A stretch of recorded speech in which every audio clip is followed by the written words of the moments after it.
জয় গুরু বন্দে পুরুষোত্তমম পরম দয়ালের শ্রীচরণে আমার শতকোটি প্রণাম। প্রণাম জানাই জগৎজননী শ্রী বড়মার শ্রীচরণে, প্রণাম জানাই পরম পূজ্য পাদ শ্রী বরদা শ্রীচরণে, প্রণাম জানাই পরম পূজ্য পাদ শ্রী আচার্য দেবের শ্রীচরণে। আমরা ঠাকুরকে পেয়ে কত ধন্য, ধন্য এ জীবন আমাদের। এত সুন্দর দুটো চোখ দিয়েছে সুন্দরকে দর্শন করার জন্য, দুটো কান দিয়েছেন ভালো কথা শ্রবণ করার জন্য, এই মুখ দিয়েছেন ভালো কথা বলার জন্য, এই মস্তিষ্ক দিয়েছেন ভালো কথা চিন্তা করার জন্য, ভাবার জন্য, এই হাত দুটো দিয়েছেন সৎ কর্ম করার জন্য, পা দুটো দিয়েছেন সৎভাবে চলার জন্য, আমাদের পেট দিয়েছেন সাত্ত্বিক আহার গ্রহণ করার জন্য। আজকে আমি একটি সুন্দর মিষ্টি একটি ঘটনা আপনাদের কাছে তুলে ধরার জন্য এসেছি। পরম পূজ্যপাদ শ্রী শ্রী অবিন্দ দাদার লীলা কাহিনী, ইষ্টভৃতি নিয়ে আমার ছেলের জীবনের এই ঘটনা, সেটাই আমি আজকে ভাবলাম আপনাদের কাছে একটু শেয়ার করি। আমার ছেলে একদম যখন ছোট তখন ইষ্টভৃতি ওকে করাই, হাতে করছে। ও একটা আলাদা একটা মন্ত্রে ও ইষ্টভৃতিটা করতো, সেটা আমি বলছি না, যেটাই হোক একটা আলাদা, ওকে আমি একভাবে শিখেছি কিন্তু ও ওটা দিয়ে ইষ্টভৃতি করতো। যাই হোক, ও ওইভাবে ইষ্টভৃতি করছে। করার পর যখন ওর বয়স হলো দীক্ষা নেওয়ার, 11+ হলো, আর 1 বছর আগেই পূজনীয় অবিন্দ দাদার কাছে নিবেদন করা হয়েছিল, ওকে নিয়ে গিয়েই বলেছিলেন যে 1 বছর পর নিয়ে যেতে, তাই নিয়ে গেলাম। তারপর অনেক ভাগ্যক্রমে অবিন্দার কাছে নিবেদন করার পরে অবিন্দ দাদা বললেন যে আপনার নাম্বারটা একজন গুরু ভাইকে দেখিয়ে বললেন যে অবিন্দার সাথে যারা থাকেন, যে ওনার কাছে আপনি আপনার নাম্বারটা দিয়ে যান, আমি সময় করে ও আপনাকে জানাবে, আপনি সেভাবেই চলে আসবেন। তো যাই হোক, তাই করা হলো। আমি নাম্বার দিয়ে এলাম।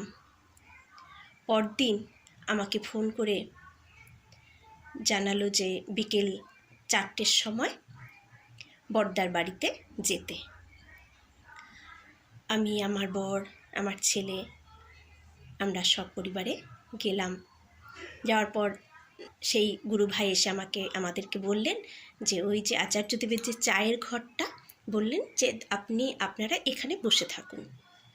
তো ওখানে আমাদের বসতে বললেন। তো উনি অবিন্দ দাদার ঘরে গেলেন। কিছুক্ষণ পর এসে বললেন একটা ফর্ম যেটা নিয়ে এসেছেন সেটাকে ফিল আপ করলেন। করে দিয়ে পর বলল যে আপনারা এখানেই থাকুন, অবিন্দ দাদা ওকে অবিন্দ দাদার ঘরে নিয়ে যেতে বললেন।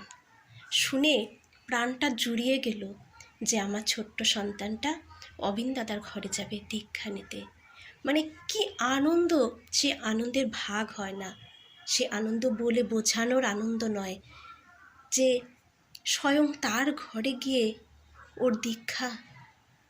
ওকে বললাম যাও, ও খুশিতে গেল। তারপর অবিন্দ দাদার ঘরে প্রবেশ করলেন। অবিন্দ দাদা দরজা খুলতেই অবিন্দ দাদা ডাকলেন, ভেতরে আয়। ও ভেতরে গেল। অবিন্দ দাদা আসন পেতে দিলেন, ও বসলেন।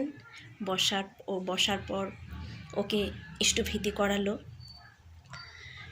যখন ইষ্টভৃতি দীক্ষা দেওয়ার পর ইষ্টভৃতি সব কিছু শিখিয়ে দিচ্ছে, অবিন্দ দাদা তো আগে জানতো না যে ও যে ইষ্টভৃতি করতো সেটা কোন মন্ত্রে করতো, কি বলে করতো, অবিন্দ দাদা কিছুই জানেন না। সেটা একমাত্র আমি জানি, আমি কাউকে বলিও নি। অবিন্দ দাদা আমার ছেলেকে কি বলেছেন জানেন? কেমন অন্তর্যামী! তাহলে অবিন্দ দাদা কেন এটা বলতে পারলেন? আমরা অবিন্দ দাদার অনেক ঘটনাই জানি, তার মধ্যে এটাও একটা ঘটনা। অবিন্দ দাদা আমার ছেলেকে বললেন, শোন, এখন থেকে কিন্তু এই মন্ত্রেই তোকে ইষ্টভীতি করতে হবে, ওটাকে কিন্তু আর করা যাবে না। এটা যেটা বলে দিলাম, এবার থেকে এই মন্ত্রেই কিন্তু তুই ইষ্টভীতি করবি, বুঝলি? আমার ছেলে বলল হ্যাঁ। তারপর শত অনুজ্ঞার বিশ্লেষণ করে বুঝিয়ে দিলেন, অনেক ঠাকুরের গল্প শোনালেন ওকে পাশে বসিয়ে। তারপর এরকম সব করার পরে ও এলেন। তাহলে ভাবুন তো, অবিন দাদা কে, কীভাবে জানলেন? বিনা প্রশ্নে তাকে ভালোবাসুন, বিনা প্রশ্নে তাকে ভক্তি করুন, বিনা প্রশ্নে তার সাথে যুক্ত থাকুন। তিনি সব জানেন, তিনি অন্তর্যামী। ঠাকুর বলেই গেছিলেন পঞ্চম পুরুষ অবিন দাদার কথা। আমরা অনেক ঘটনাই তো জানি। আমি আরও এরকম আমার জীবনেরই, এছাড়া তো বহু শুনেই থাকি, কিন্তু আমার জীবনের সাথেই অবিন দাদার এরকম ছোট্ট ছোট্ট লীলা কাহিনীগুলো আমি আপনাদের সামনে তুলে ধরার চেষ্টা করব। আপনাদের সবার মঙ্গল প্রার্থনা করি। আর হ্যাঁ, আমার পাশে থাকবেন কিন্তু অবশ্যই, কমেন্ট করবেন, নইলে আমি কিন্তু উৎফুল্ল হতে পারি না, ভাবি হয়তো কারো ভালো লাগছে না। আমার ভুল হলেও বলবেন, ভালো হলেও বলবেন। সবার মঙ্গল প্রার্থনা করি।